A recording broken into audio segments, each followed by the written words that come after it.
सर्वच विचारपीठावरील मान्यवर सर्वांची नावं घेत नाही। शरद दादांना खरं तर खूप यावेळेस काम आहे। आंबेगाव तालुका असेल, खेड तालुका असेल, म्हणजे आळंदी, चाकण, मंचर, जुन्नर नगरपालिका, जुन्नरच्या जिल्हा परिषद पंचायत समितीच्या निवडणुका, ही सर्व जबाबदारी शरद दादांवर आहे। आणि त्याच्यातून वेळ काढून आपल्या स्वतःच्या मतदारसंघामध्ये ते आलेले आहेत।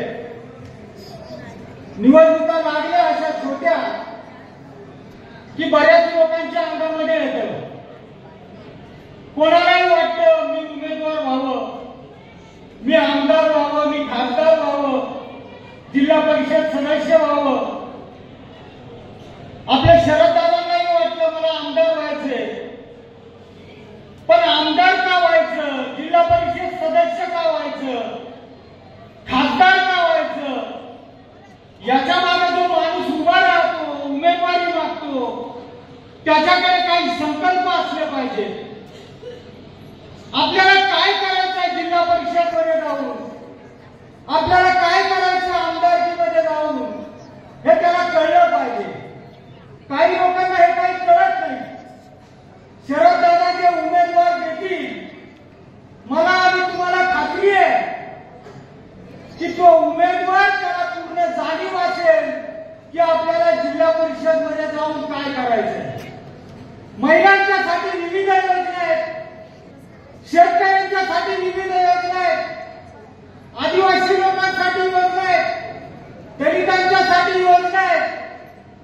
खूप असा पैसा जिल्हा परिषदेच्या माध्यमातून समाजाकरता येतो आणि तो पैसा योग्य मार्गाने आपल्या मतदारसंघामध्ये खेचून तो समाजातल्या विविध घटकांपर्यंत पोहोचवणारा माणूस हा आपल्याला जिल्हा परिषदेला सदस्य म्हणून निवडायचा आहे।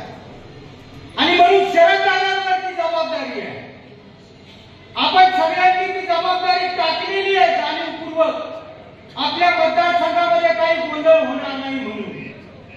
आपल्या सर्वांना मी विनंती करतो की शरद दादा हे या जुन्नर तालुक्यामध्ये असं नेतृत्व आहे की संपूर्ण महाराष्ट्राचं लक्ष शरद दादांकडे आहे। आज पुणे जिल्ह्याची मोठी जबाबदारी त्यांच्याकडे आहे। उद्या महाराष्ट्र सरकारमध्ये देखील मोठी जबाबदारी शरद दादाकडे येण्याची शक्यता आहे। आणि त्याकरता आपल्याला या जिल्हा परिषद मतदारसंघांमधून आपले उमेदवार प्रचंड संख्येने निवडून दिले